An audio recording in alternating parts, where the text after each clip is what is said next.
Now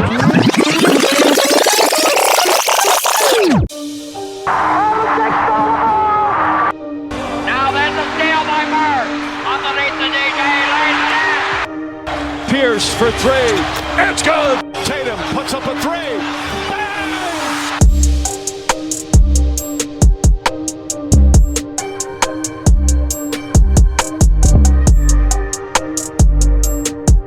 Welcome to the Celtics Rewind. I'm JP. And I am Nat, the GM. What's up, y'all? Hey, y'all. You Boston Celtic fans. Welcome to another episode of Celtics Rewind, episode 3. I call it a very special title for the Laker fans and all the other fans in the NBA. I call it 5-0 because the Boston Celtics are still undefeated so far in the season. So yes. So I'm JP. That's right. I'm Nat, the GM. What's going on, y'all? What up? So hopefully everybody had a wonderful Halloween. Hopefully the kids got their candy and y'all enjoy y'all thriller movies and stuff. I went as Jason Tatum, just playing basketball, just giving buckets out, to the kids and all that. So hopefully everybody had a good Halloween, and congratulations to Derek White. I know he was out. We're gonna touch base on the Nets and stuff from Saturday, but congratulations to him as he welcomed his first child. Shout out to you, Derek White, and hopefully you'll get back on the court soon. You said what? I think it's his second. It's his second, actually. Oh, really? Oh, wow. He was out. Oh, wow. I did not know that. See, this is why I don't really keep up with off the court stuff too as well. So, well, congratulations to Derek White. Shout out to him, and hopefully we'll see him on the court soon. Nat, I must tell you, like this week, I just felt so good of just winning 3 games this week, 3-0 against the Wizards and the Pacers and the Brooklyn Nets. It just feels so good. And just seeing everybody just hating on the Celtics on Twitter and Instagram, wherever I see hate, I'm just like, listen, y'all, we're undefeated. You can't really stop us. We're the best team in the NBA. So what else can I say? Let the action do the talking, and y'all see the results. That's all I'm gonna say. Everybody is a Boston Celtics fan undercover. So, shout out to, all of our people. But it's been a great couple weeks right now. They played 5 games, they're 5-0. And what I love about, all 5 games, they've won in different ways. Couple games were very close and they had to battle it out, make the right plays.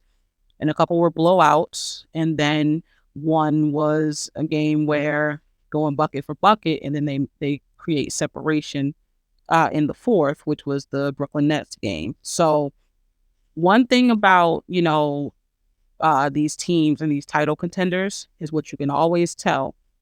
You create habits. So 5-0, granted, it's a small sample size. We understand that. But there are habits that are created every single year with teams, especially the ones that, whether you're you have young talent and you're just trying to play, and get some experience and get another pick, high pick. And then if you want to win a title, there are habits that are created. The last 2 seasons, Boston has always created this habit of not beating the teams you're supposed to beat, letting teams hang around, and kind of playing with your food. So that, and then when they get into, the finals or the Eastern Conference Finals, it bites you in the butt. Teams like Denver, they take care of who they need to take care of, and they beat who they're supposed to beat, and they beat teams that pose a threat as well. Get into the playoffs, they beat everybody. And they win everything. This is about habits, and that is what we're looking at on this win streak, which is why it's so exciting to be a Boston Celtics fan. Amen to that. Amen to that. Going into the very first game, the Boston Celtics facing the Washington Wizards as they defeated the Wizards 126 to 107. Both the Jays showed up. Like they are just proven to be one of the best duos in the NBA, alongside Jokic and Murray, Mhm, but they don't get a lot of love just because they play for the Boston Celtics. So Jason Tatum and Jaylen Brown, 69 mhm, points total, 27 out of 45 field goal, 12 out of 22 3-point shooting. I'll tell you what, that first quarter when the Celtics was not playing. They scored 42 mhm. points in that first quarter. They were just hitting shots and they were just clicking on all cylinders. What do you take away from them against the Wizards? So the Wizards game, I'm looking at more so that I think everybody can beat the Wizards, first of all.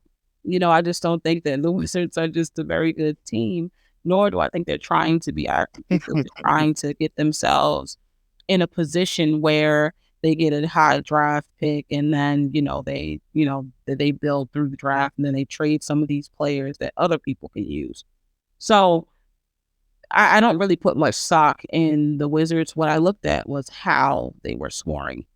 So I'm looking at, how was Jason Tatum, getting his points? Was he focused on shooting a bunch of threes, or did he see a little guy on him? Did he take him to the post? And did he handle business? And that's what we're seeing. Jalen Brown had it going, offensively. He was just on fire, and a lot of the chemistry is being formed. This Yeah. team is not top notch chemistry yet. They are getting there, and that is the best part about it. They are winning games, and they're not necessarily as cohesive as they can be. So, it's been great. Yeah, it has been. And they still are really bad of turning the ball over. They had like 19 turnovers the whole game. And I'm just like, if they could just find a way to control that basketball, because sometimes they could play a little loose with it because they kind of feel kind of cocky going in there because they Mhm. knew they can beat the Washington Wizards. So if they could find a way to control the ball and not commit turnovers, that would be great.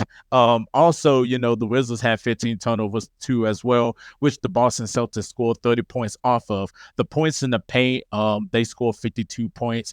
I've been very impressed with the rebounding so far. Everybody's been crashing off the glass. So you could probably see like one game, Tatum Mhm. might be the leading rebounder, or Al Horford be the leading rebounder, Porzingis being the leading rebounder, Holiday. Everybody, it's a team effort that they go and get the glass too as well. And the starting five, which is probably the best in the league, was a plus on the court. Tatum was a plus 27. Jaylen Brown was a plus 32. Derek White was a plus 27. Holiday was a plus 28. And Porzingis was a plus 30. So, they are looking good. It's still early in the season. So hopefully the chemistry will keep on going and hopefully they can keep on adjusting. This Boston Celtics offense is really scary. They are really scary. Yeah, the offense I think is going to be the best in the league. And I think they're going to be neck and neck right with Denver because they just fit together. This pairing or of Tatum and Kristaps Porzingis, it's really nice. They're a nice duo when they're out there. You can tell they're always looking for each other, always trying to get each Yep. other going and open. And then when you talk about Jalen Brown and Tatum, they've been playing together for 7 years now. So they have really good chemistry and it's getting better the older that they get. And then you add Kristaps to that. Then you add Drew Holiday, who just has seamlessly just fit. He is a guy Yes. that I think last game and the game before that, you can really see the differences of having him on this team. He just knows how to settle an offense and he takes really good shots. Sometimes people get, I guess a little upset when he does his pull up threes, but they're not bad shots. And that's the thing. It's not a bad shot. It's still a good shot, and he'll come off of a pick, and somebody sets a pick and he comes up, he shoots it in rhythm, and it's like he's really damn good. He's such a good point guard. And it's just nice to have, him as well. So we're talking about Porzingis, we're talking about Tatum, of course, and we're talking about Jalen Brown. But then you're talking about Drew Holiday, and then Derek White has his moments too. So this is a Yes. hell of a starting five. Yes, there is. Yes, there is. And we haven't spoke about the bench because the bench has played terrible in this game, unfortunately. Other than maybe Al Horford might give you a little plus, but they have been terrible that game. So, but like I said, I love the pace of the Boston Celtics right there in this game. And speaking of pace, the very next game, you see what I did there, the pace right there. So the Celtics faced the Indiana Pacers, and they're one of those teams I kind of get afraid of a little bit because I remember last season, one game, they shot the lights out and the Boston just could not do anything defensively. Like they were just hitting 3-point shots out of nowhere. They were just running and they were going up the pace. So, but luckily Boston was like, oh, we ain't going to play with our food now. And they had the third most points in Celtics history, defeating the Pacers really badly, 155-104. And wow, that's all I could say. They was just clicking on both cylinders, and they scored like 70-something points at halftime. I mean, they were on fire offensively. They was playing defense. It was scary. And I felt bad for Indiana, but Indiana played well, but like Boston was just too much for them. Yeah. Well, Indiana didn't have Halliburton, and that makes a big difference, So I tempered a little bit because they did not have Halliburton, but they're still not a good defensive team. So I still expected Boston to win that game regardless, because Indiana's just not known for defense, right now. They have guys that have some intangibles, but collectively it's not a good defensive team yet. It was a good game because the bench actually got going, and instead of just maintaining the lead, they pushed it. Yes. That is a recipe for success. If they are starting to understand, more so Joe Mazzulla, if he's starting to understand what guys to put in and give the guys some run and what lineups to put in, stuff like that. If he's starting to notice what's going on, okay, then this is going to make a big difference, So you're looking for about 30 points, maybe off your bench, maybe 25 at the lowest, but the points got to come from somewhere, So it was nice to see them the last couple games contribute in a great way. Oh yeah, for sure. 8 people in double figure scoring. Tatum, Brown, Holiday, White, Porzingis, Banton, Pritchard, Housel. Everybody scored tonight. Everybody scored that game. And they shot really well. 52 points in the paint. At 19 fast break points. Everybody was in the pluses tonight, and Tatum was in his bag tonight, scoring anywhere 3-point shot, mid-range, going into the hole. Like he was playing at an MVP type of level and stuff. And it's like I said, if Jason can keep on playing at that level, I don't really see anybody that's going to win MVP other than Jason Tatum. So hopefully he can stay healthy, and hopefully he can still play at this level. And just the scoring output, if you just listen, the first quarter, 44-27, third quarter, 34-17, and Celtics basketball, they was hitting nothing but net. And speaking of nets, we did have to travel to Brooklyn over there this past Saturday, as the Celtics went against the Brooklyn Nets. And yes, different type of game for Boston a little bit though, but they managed to pull away 124-114. What's your takeaways, Nat, from this game against the Nets? It was pretty tough for Boston. Pretty tough. You know what it was? I just think that if I'm looking here, 15-45 from the 3-point line for what is it?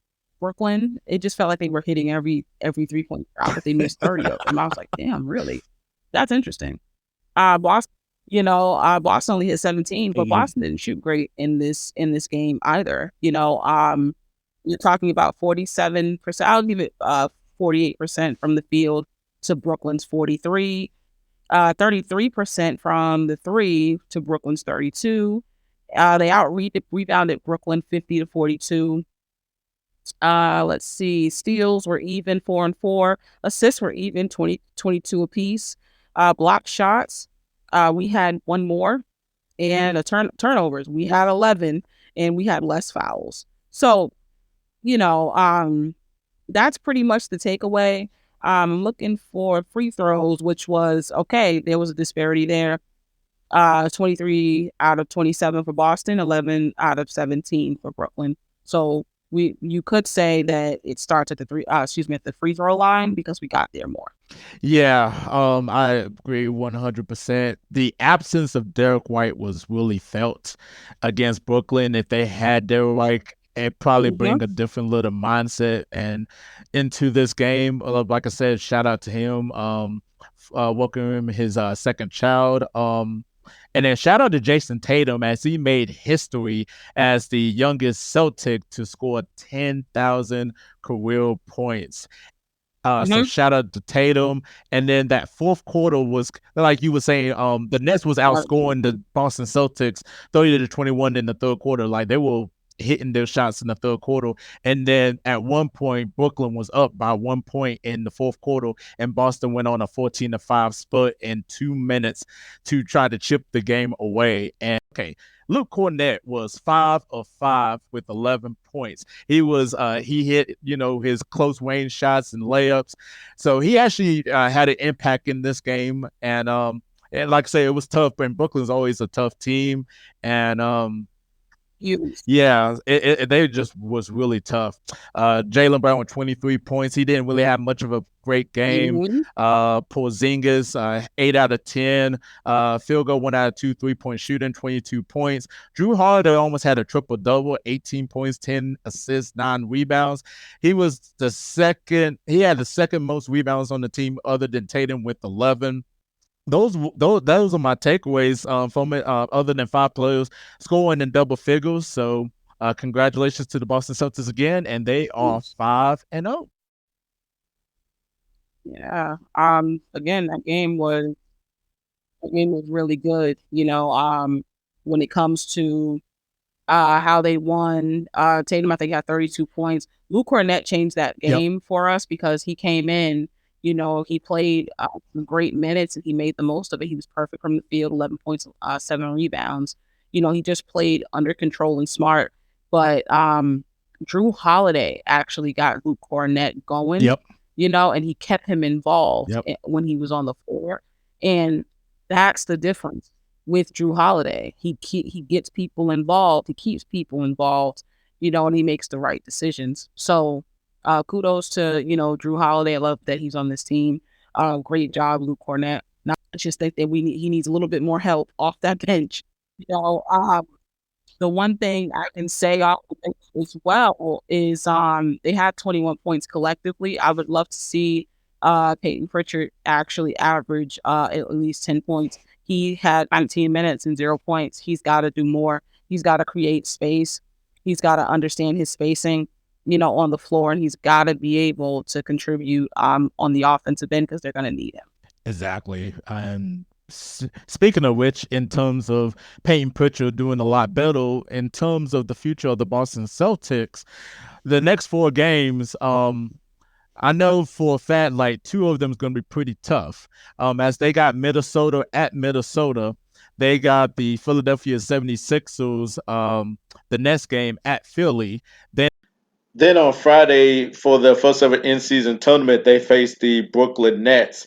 And then on Saturday, in their first back-to-back, they have the Toronto Raptors. Both Friday and Saturday, they are at home. So which game would be very tough for Boston in terms of possibly taking their first loss, and what to expect from the other games too as well? I think tonight. I think that the one at Minnesota, I'm going to say, I think that is the one where they are going to possibly lose that one, and it's because I want to see how they operate with the size of Minnesota. Also, they have a difference on their bench as far as bench scoring. they actually have somebody or a couple people coming off the bench that can actually put up some points. I want to see what Boston does minus Derek White, and then see how they play. And then, we'll, reassess and see, how they lost or how they won. They could still win. But that's what I want to see. And I think Philly is going to be a hell of a game. I think Philly got deeper. So I want to see, those are the two games I want to see. Minnesota game is going to be really tough, and I do agree that this probably be the first loss just because Minnesota's size and they have people off the bench, like you said, that can score points, and Anthony Edwards is him. Philadelphia's going to be tough too. I feel like we'll probably going to win by a close score because they did get a lot better and they got deeper too. And Joel Embiid's playing really good basketball, and Tyrese Maxey, just the combination of them two are unbelievable. And the Brooklyn Nets for their first in-season tournament, they always play us pretty tough, but I think that we're probably going to beat them by like 8 to 10 points.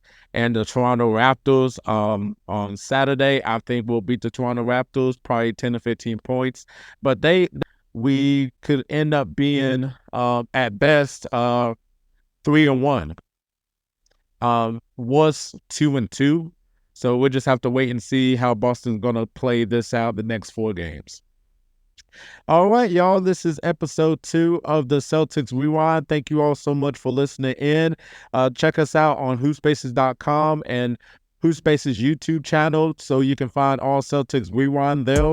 And then Celtics Rewind will be streaming on different platforms. We'll definitely let you know when. So definitely stay tuned for that. I'm JP. She is Nat the GM. And we'll see you guys later. Bye, y'all.